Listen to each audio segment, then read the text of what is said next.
Welcome, everyone, to the Good to Think With podcast. I'm your host, Clint Johnson. I started this channel because I wanted to get more ideas out there. I've done the academic publishing, research, writing books and articles and teaching, and it's absolutely wonderful. I love to teach. I enjoy the writing very much, but I oftentimes found myself at night writing, knowing that the audience was necessarily somewhat limited. And it wasn't reaching all of the people, especially outside of philosophy, people who still love philosophy, but aren't going to take the time to read books and articles on it. And so I decided to start the channel to share these ideas with people in hopes of being able to share them with more people. And then being able to create a kind of community of people from potentially all across the world, getting together around ideas that are good catalysts for thought. And so that's what I'm trying to do here. And while I'm still going to continue to create the long format YouTube videos, because I think that's a useful medium in its own right and lends itself to especially lectures and different educational topics, which are really nice. Keeping up with current events, with news, especially in artificial intelligence and things that are changing so rapidly now, and in conversation, and just things that come up while I'm teaching and while I'm preparing for lectures. They seem like things that I should share, that I should be able to get them out there more. And so that's what I'm trying to do here, is have a more casual interaction, casual conversation with you. And I hope that you might make use of this in the same way that I think I would, and I have, with other philosophers who are on YouTube, in getting ready for my morning commute, cranking up YouTube and listening to a podcast or a lecture or something on my way, just to kind of get the mind going and get the juices flowing, put myself in the right place with respect to positivity. It's something that having good ideas and encountering good ideas, encountering insights is exciting, but it's not just stressful exciting in the sense of the excitation of the body. It's the excitation of the mind in a very positive and fulfilling way. And if I can bring that to even a few people through this channel and through this podcast, then that will make me very happy, because that's really what we're trying to do here, is to share not just ideas, but ideas that are good for you, so to speak. They're healthy in a way of conducing to healthy mental activity, things that are fulfilling, perceived at least as meaningful, felt as meaningful, and just intellectually enjoyable. And so I get the opportunity to do that a lot when I'm teaching, and I try and make that as much the center focus of teaching as I can. But of course, in a university setting, you always have grades to worry about, and people always have lots of things going on in their lives to worry about. And there's still a sense that they're sitting in class because they want to get to whatever that end goal is. They want to get somewhere else. And incidentally, if you happen to find something that's really insightful and fulfilling and enjoyable, then that's wonderful. But that's not necessarily why they're there. And it's at least not the primary reason that they're there frequently. And that's unfortunate. And so what I'm hoping here is that insight and that kind of intellectual fulfillment really is the primary reason why you're here. Because why else would you be here? I'm not going to teach you how to make money. I'm not going to, teach you how to lose weight or regain hair. I'm not an expert in any of those things. But hopefully, I enjoy the ideas enough, and my own enthusiasm is something that can be contagious. And I hope that my own positivity is something that is likewise contagious. And in hearing my voice, in seeing the videos, and then even in seeing me here, if you can get even just an inkling of the joy and the pleasure out of the fulfillment out of the ideas, then that will have communicated some kind of positivity that's hard to come by, I think, frequently. And so that's a lot of what we're doing here. So that's my perspective on this. Now, the podcast is an interesting case, and even the channel to some degree is an interesting case. And I find myself often driven by, so my background is in Zen. And that's not to say that, he's Buddhist, so he's not these other things. No, I wouldn't necessarily identify with any one given label.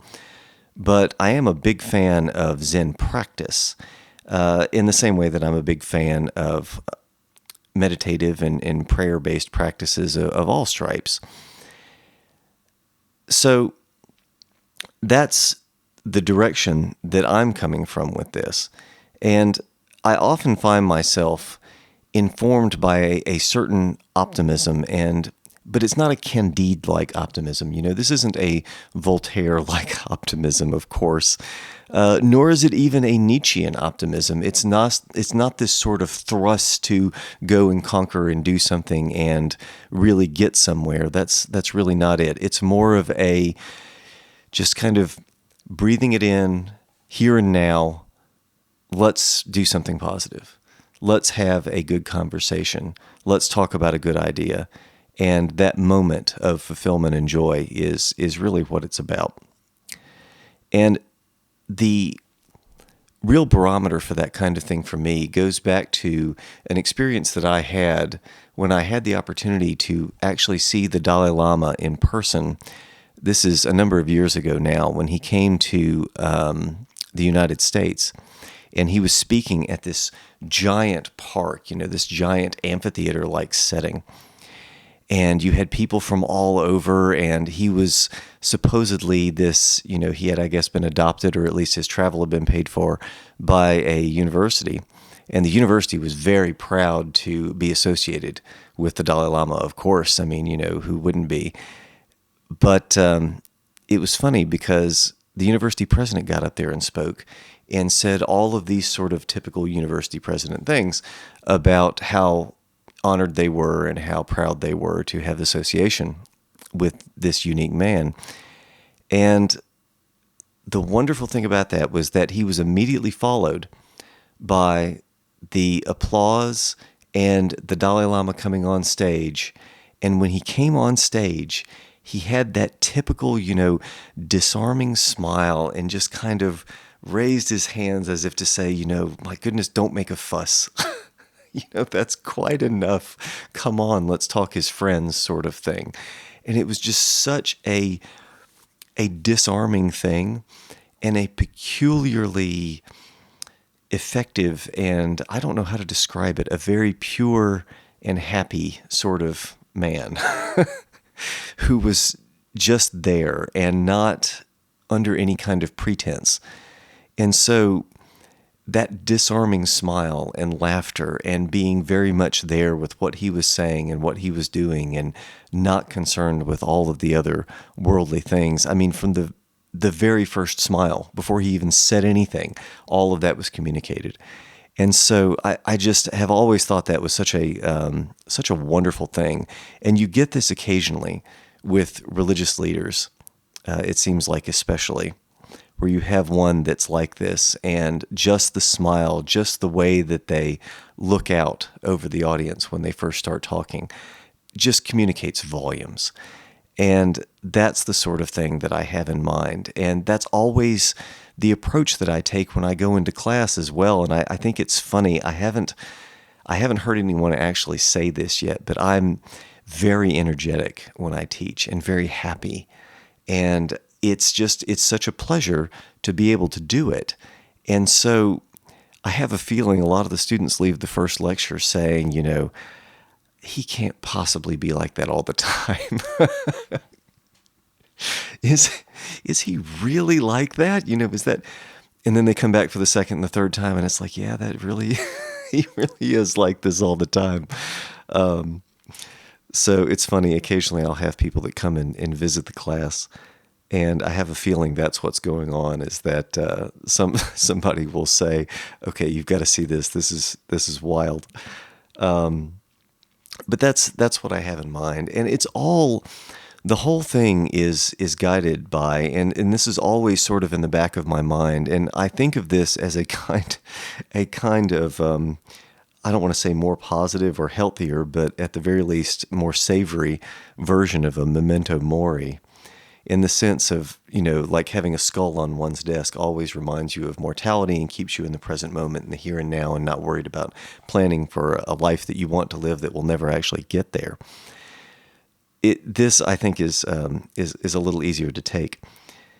The story that I love so much is called The Farmer's Luck. And this may be one that you've heard before, but on the off chance that you haven't, I want to share this with you because I think it's a wonderful way of kind of kicking things off.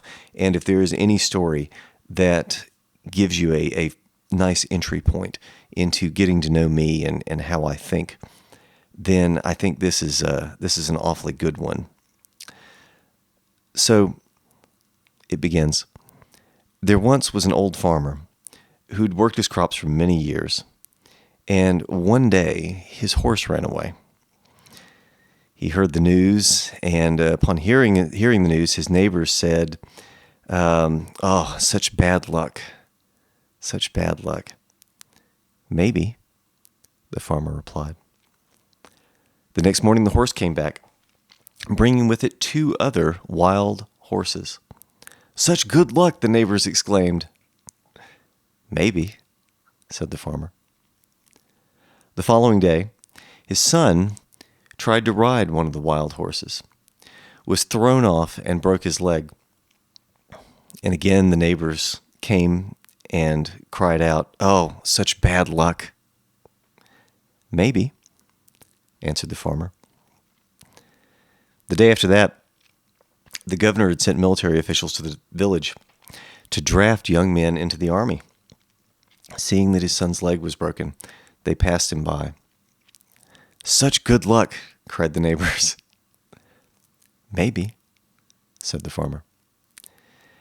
And this story is something that I think is absolutely wonderful, because especially in the West and in the United States, it seems as though we have a tendency to tell the story of all of history and whatever it is that's going on as if everything culminates in the opportunity and the beauty and the uniqueness of the present moment right here, right now. And my whole life my life right here is the culmination of all of human history.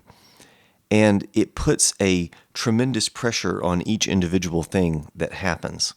Mark Twain wrote about this in one of his essays on destiny, and how it is that we tend to view things that way. And that's something that we'll have occasion, I'm sure, to talk about Twain, because he's absolutely wonderful. But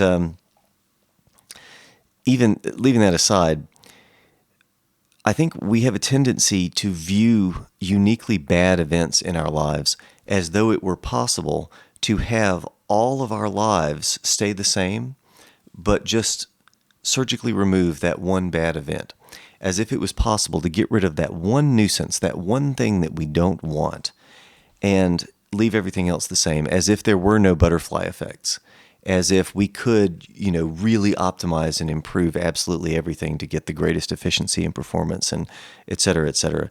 And that strikes me as being anathema to the spirit of actually enjoying the present moment, because it's something that not only with Zen, but also I've noticed with Stoicism, and it's fascinating to see Stoicism so much on the rise recently. Now, my academic focus is Meister Eckhart, and he has also been on the rise recently, has grown in popularity. And I think all of these things are connected insofar as people are starting to react to that, overvaluation of the uniqueness of the present opportunity and the story of destiny and all of the pressure associated with trying to make your life as efficient and perfect as possible. And instead wanting to be a part more of actual life, life as it happens, life in the present moment. And so I think they're very attracted to, and have been now for, I mean, this is at least, let's say, 100 years or more, although arguably I think we can trace this back at least 200 years, to Buddhism, to Upanishadic Hinduism, to the meditative traditions in general, and then more recently to Meister Eckhart, and then, of course, to Stoicism. Stoicism, I think, it's been there all along, in the sense that the Rig Veda and the Upanishads didn't really make their way to the West in translations that people were consuming until this is the late 1700s, early 1800s. Meister Eckhart wasn't translated, and you didn't have Pfeiffer and others doing their work until the first half of the 19th century, so shortly after that. That was at the same time that Schopenhauer was working with his own influence from Buddhism in the East. And the constant throughout all that time, and even before that, is Stoicism. Stoicism is a tradition that was familiar to the West and was coincident with Christianity, was around at the same time that Christianity was coming into its own. And it's always sort of been there. And so it's even more fascinating that this isn't new. It's not something that, if Buddhism or Meister Eckhart or something had been discovered 500 years earlier, which is especially ironic with Eckhart, and that's a little different perhaps because he's been there in different forms, and we'll talk about that later. But we can't say that with Stoicism because it's always been there. And so it's interesting that that's recently becoming more of a popular topic for people. And so I think that's fascinating, and that's something that I take as a sign that people are starting to move away from what was the dominant paradigm as exemplified by a kind of 1950s work ethic pictured in this sort of starched suit and perfect hair kind of comic book paradigm. I think we're starting to move away from that rather considerably and even more fundamentally. So we'll have occasion to reflect on that sort of thing as we go. Now, I mentioned that Meister Eckhart is my guy, and indeed, I have to say, of recent events, so I want this podcast to be about recent news in artificial intelligence, things that are happening currently in philosophy news. There is such a thing as philosophy news, news in archaeology, news in anthropology, and even psychology to some extent, especially insofar as it impinges upon questions of mind. Now, with Meister Eckhart, I've had the unique pleasure, especially recently, of finally being able to hold in my hands the book that I've been working on for the past 5 years. And the book is called Paradox at Play. And if you really want to get to know how I think, then that's definitely the place to go. And I often tell that to my students with respect to getting to know whomever it is that your professor happens to study. So whatever their academic focus is, typically tells you a lot about how that person thinks. And indeed, that is the case here. The person, the historical figure, the philosopher, theologian, whatever you like in terms of labels, that most resembles my own thought is Meister Eckhart. And so I studied Eckhart, and I came to Eckhart by way of comparative mythology. And that's something that always interested me, that got me started in philosophy, and I quickly discovered that Eckhart was this kind of bridge between East and West. And so I always took that in the back of my mind, and he always fascinated me, and I really got the opportunity to study him when I was in graduate school. And so I finally was able to get, everything done. I did a bunch of translations, works that haven't been translated ever, in some cases, in English. And in other cases, works that had not been translated since the critical edition came out. So while Miss Evans had done translations back in 1924 and 1931 for some of the texts, they were substantially changed, amended, and otherwise after that. And so many of these are quite new. And I remember when I was a student thinking that I couldn't believe that someone hadn't already translated these. It seems like these needed to be done. These things needed to be available. And so I set out to do that. And it's really only very recently, and it was after I had started the project. I think 2019 is when the final folio of the critical edition came out that included not only the last of the sermons, but also the German translations of them. So I worked without the benefit of, in many cases, even the German translations. And in other cases, I had French translations from Mangin that were done somewhat recently. And then, in general, the real challenge there was no dictionary. There was no dictionary that went straight from Middle High German to English, and so I had to make one. So it was a challenging text, a challenging series of texts to work with, but absolutely richly rewarding, and we'll have occasion to go through that more. But for today, I want to kick off by saying, let's take a look at some of the things that have been happening, and this is a particularly fortuitous time to begin the podcast because we had something very interesting to happen this past week with the release of ChatGPT4. And so ChatGPT 3.5 made a big splash back in November, and really December is when people started picking up on it en masse, because we had this chatbot that suddenly became very capable.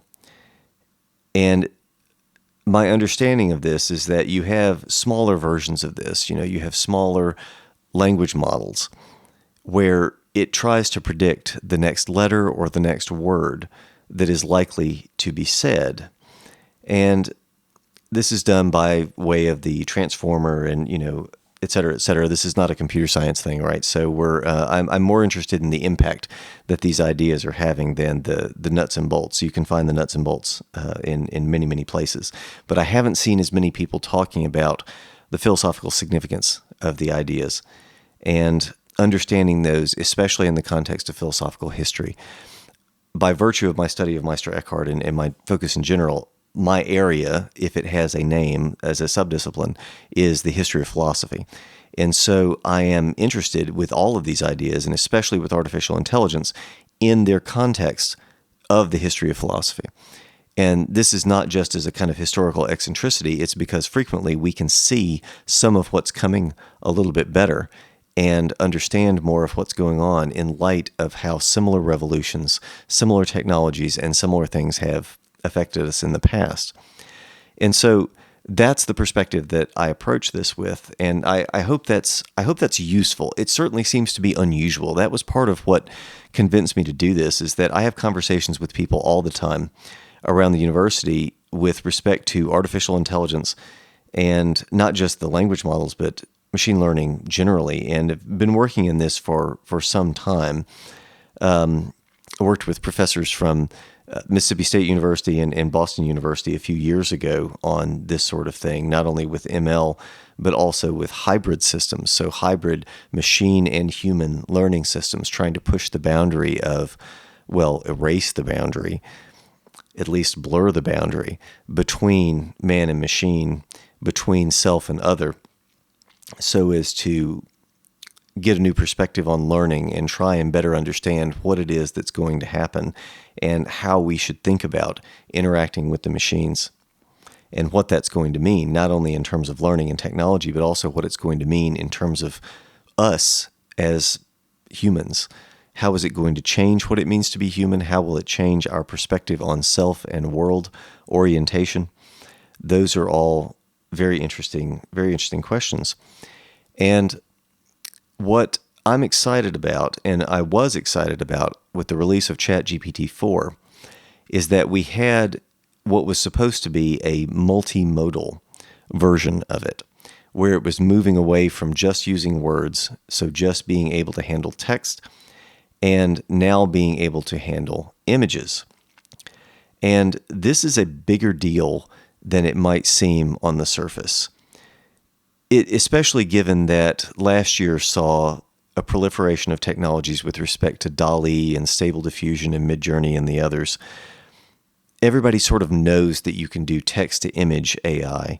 And if you've been keeping up, then you might also know that Facebook, now Meta, is working on text-to-video. And that's something that we have a number of papers with stretching back several years, but it's just now starting to really work. And so that's coming also in a hurry. So people are familiar with those technologies. And then now we see ChatGPT 3.5 doing amazing things with language, where it seems to have this kind of encyclopedic knowledge of all sorts of different subjects, and it's doing amazing things. And so it seems kind of natural to marry those two worlds together, and people might not think much of it.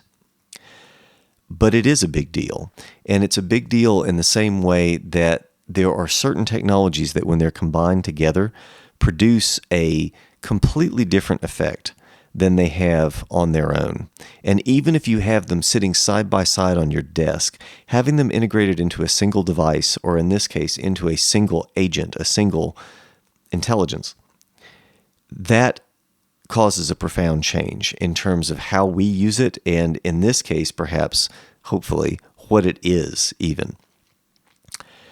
And so the reason that I'm excited about this is because one of the things that holds ChatGPT 3.5 back, and the large language models in general back, is the tokens that are being used. In other words, the chunks, the quanta of information being processed arrives in words.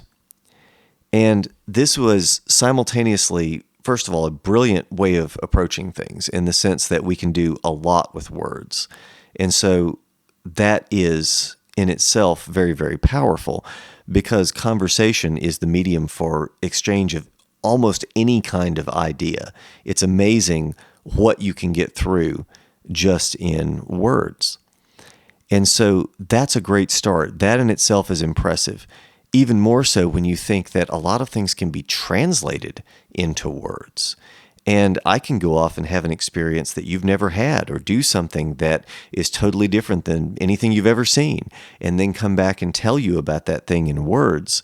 And if I use the right words, and you have the requisite experience and inclination to understand, let's say, then there might be a new kind of understanding there brought on by the words. Now, you notice that I'm dancing around that a little bit, and that's not a coincidence, because of course it's not going to capture the whole thing. It's not going to get the full richness of experience.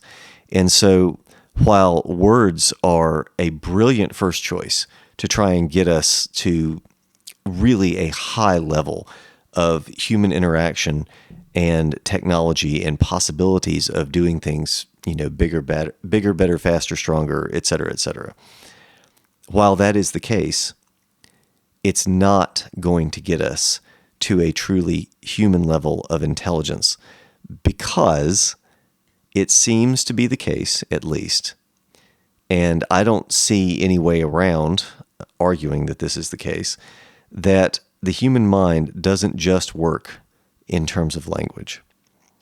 That it's not the case that everything distills down into language. And while we do a lot of thinking in language, and we do a lot with language, I don't think it's the case that everything is reducible to it.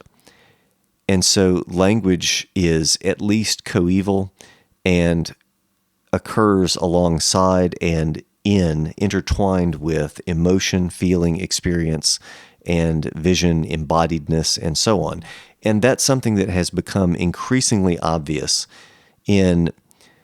it's fashionable to say that this is a recent phenomenon, and that the 20th century has seen a great deal of emphasis on, the embodied self, and the idea that, we might actually need a body for our brains to do what they do. In other words, contra Plato, the body is not the prison house of the mind. But I think this goes back further than that. We could trace it back, arguably, to someone like Schopenhauer reacting to Kant in saying that Kant is famous, as a little bit of background, for insisting that, okay, you've got the things in themselves. A thing in itself is the Ding an sich. You may hear that. It's like, I don't know why people don't translate that always, but anyway. So you might hear about that. That's the so-called noumenal realm. That's the real stuff. There's reality. And then you have the phenomenal realm and everything else that we think, all of the contents of our mind. And we're told that, well, that's really all we get. So Kant's Copernican revolution tells us that everything begins with the mind, and we don't have any direct access to the real world and to the noumenal realm. But he has confidence that it's there. There's a coherence with things, et cetera, et cetera. Well, Schopenhauer reacted to this, and this is why I think the embodiedness traces back at least this far, by saying that he's missing the direct access that we have to our own will. And there is a kind of embodiedness there. There is a kind of emphasis on first-person experience and first-person here and now, experience in the wetware of the mind and the body. So perhaps we can't go far enough with that to really make that point. I'm not sure, but at the very least, I think it's worth knowing. It's worth throwing out there.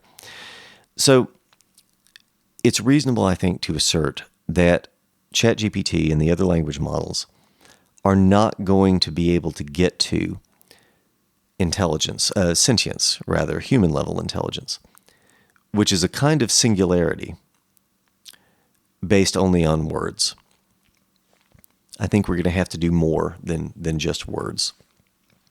And like I said, if human experience is not truly reducible to just words, then that seems like a fairly straightforward argument to make, that we're going to have to incorporate more in terms of the richness of experience to be able to get there.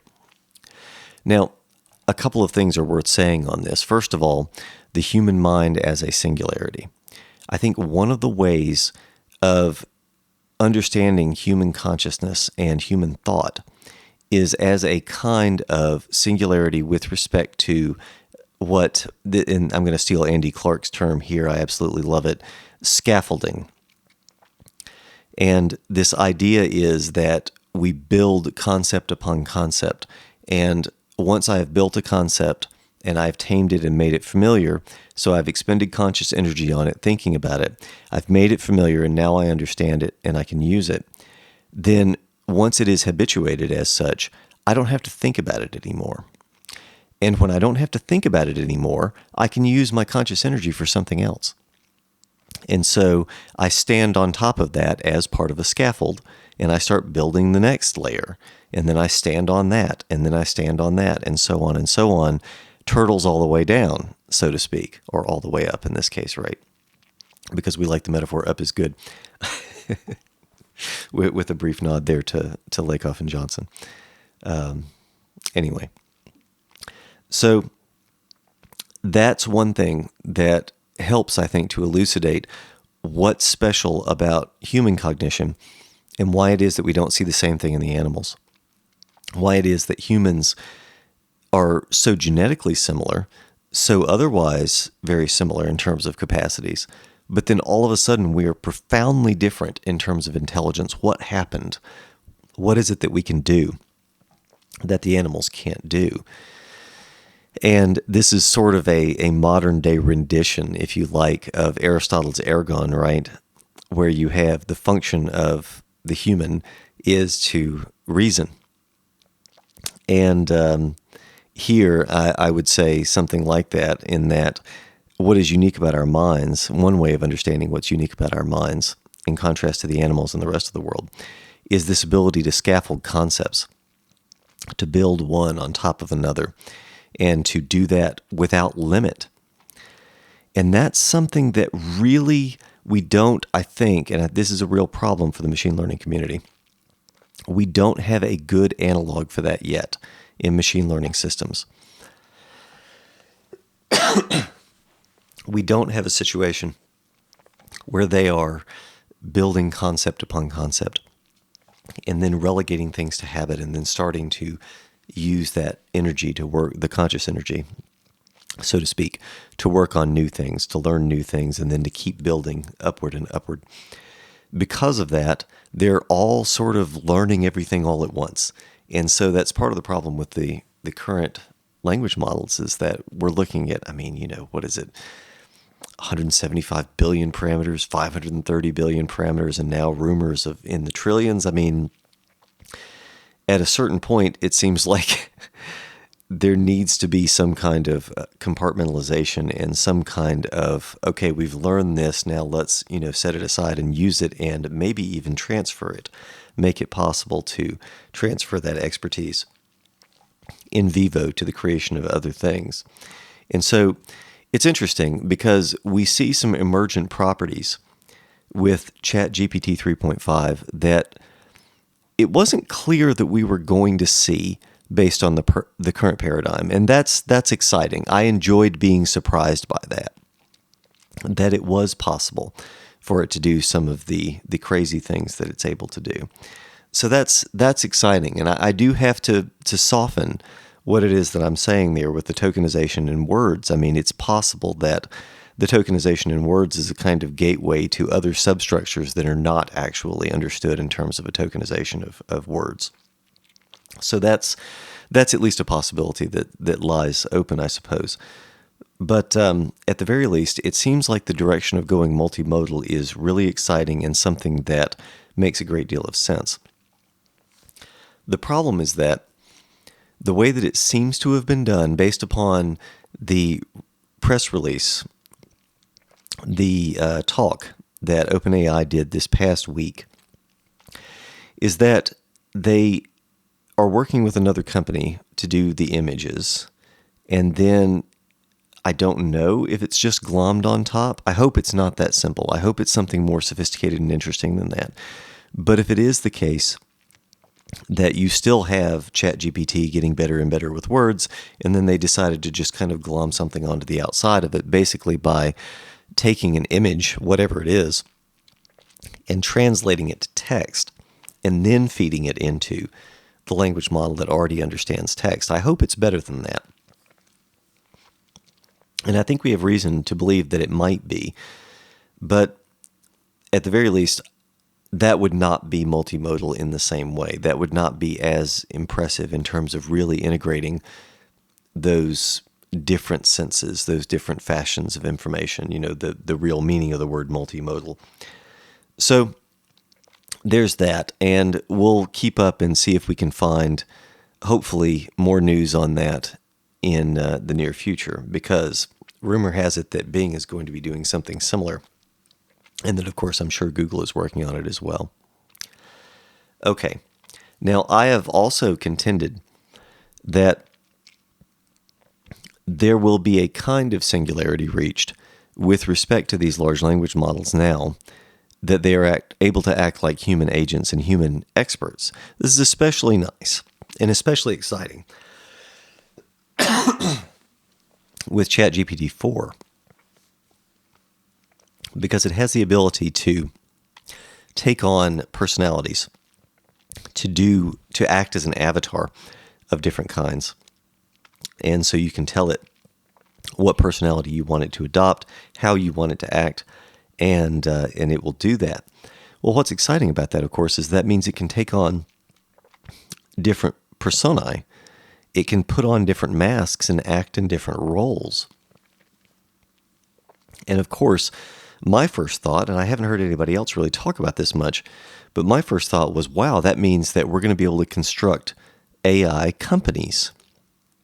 We're going to be able to put a bunch of these little personalities together and have them work together. And once again, that might be something that people have looked at kind of like, oh, well, the iPad is just a big iPhone sort of thing. It's like, oh, that technology is there. Who cares? That seems to be the reaction in some regard. But I think this is bigger than that, in the sense that one of the limitations right now is that you have to go back and forth, asking it questions, checking it, and working with it. And so if you've ever coded with it, then you give it a prompt to generate some code, you execute it, then you have to copy and paste the error message back in, and you iterate. Well, if you have computers doing this, then of course that iteration process can be automatic. But even more than that, if you have a team of them working together, then the dynamic is, I think, structurally analogous to what we get with human companies, in the sense that everyone has a role to perform, and the interaction then gives you a kind of diversity of opinion and error checking and so on that on the whole should produce a significantly more interesting and reliable output, and makes it possible for also, and this is key, feedback loops to be constructed, where very much like the architecture with GANs, you have these things playing off of each other and able to improve something iteratively through feedback.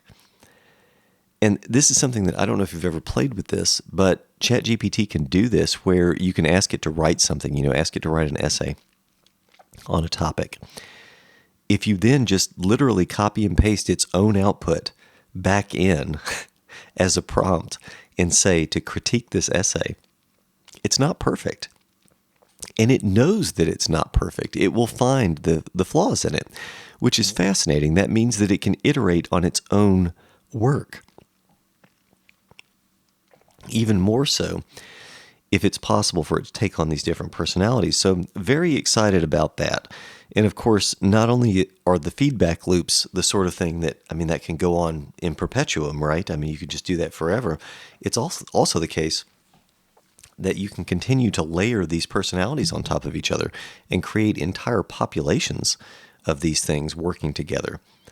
So if it becomes possible for them to generate any kind of interesting solution that's creative for a particular problem, and I'm thinking specifically of mathematics proofs here, because I think that's a nice entry point for us insofar as the criteria for it working are more or less objective and knowable in a way that it may not be as obvious when we're trying to create a new physics or something, let's say, where you have the idea and then you have to go out and try and figure out if that's actually, worth its salt and test it. Whereas with a mathematics proof, you sort of know what the answer is supposed to look like. It's just a matter of how in the world do I get there? So that's something that will be very interesting to see. And I don't think that we're very far from that. But at the same time, the older ChatGPT now, ChatGPT 3.5, and this is what I always told my students when it came to writing essays and revising essays and working through philosophical ideas, is that it's not going to think for you. And I kind of hate saying that because I don't subscribe to what Hubert Dreyfus had said about AI many, many years ago, that computers are just not going to be able to make it to a human level of intelligence. I don't agree with that. I don't see any reason why we can't do that. But at the same time, it's equally evident that we're not there yet. So it does pretty well synthesizing information and doing essentially engineering problems, normal science in the Kuhnian sense.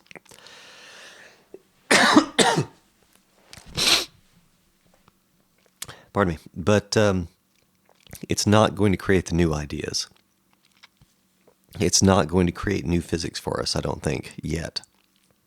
At least I would be surprised if we were able to, trick it into doing that kind of thing. So I don't know when or what it's going to take to cross that threshold, but at the very least, that seems like one of the most salient areas that it's still not performing in.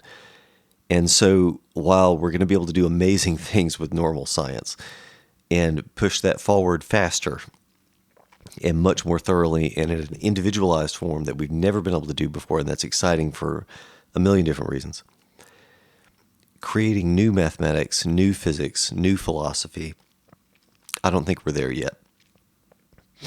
Now, that being said, the point that I just mentioned with respect to personalized solutions, individualized solutions, that's something that I think is not getting enough attention. I've heard people mention it, but I don't think there's a sense of just how close we are to being able to do this. And that is personalized medicine. Part of the issue that we've had with medicine to date is that the side effects are not fully known, and we don't really understand the mechanisms all that terribly well, whereby a lot of these things happen. And so you have entire classes of drugs where it's hard to say even why it works. But we're getting closer, and I'm thinking in particular of the effort that's underway right now to model the cell And this is a model down to the nth degree of accuracy of a cell. If that's possible, just as with everything else in computer graphics and with computers, if you can do it once, you can do it a billion times. And so once you get there the first time, then it's just a matter of constructing entire organisms or entire brains or entire whatever with it. And it should make it a lot easier for us to actually test digitally what's going on with drugs and interactions and mechanisms and all of that. Well, that would be a profound leap forward. And so that's the kind of thing that will be enabled, but it's just so hard for us to identify because we haven't ever had that kind of thing before. And that's ultimately something that we'll have to get into in more detail, is why it is, essentially, because I think it's related to the problem of why it is that people are bad at recognizing genius. And that's kind of a funny and provocative way of saying it, but what it really is that we're bad at thinking outside of the current paradigm.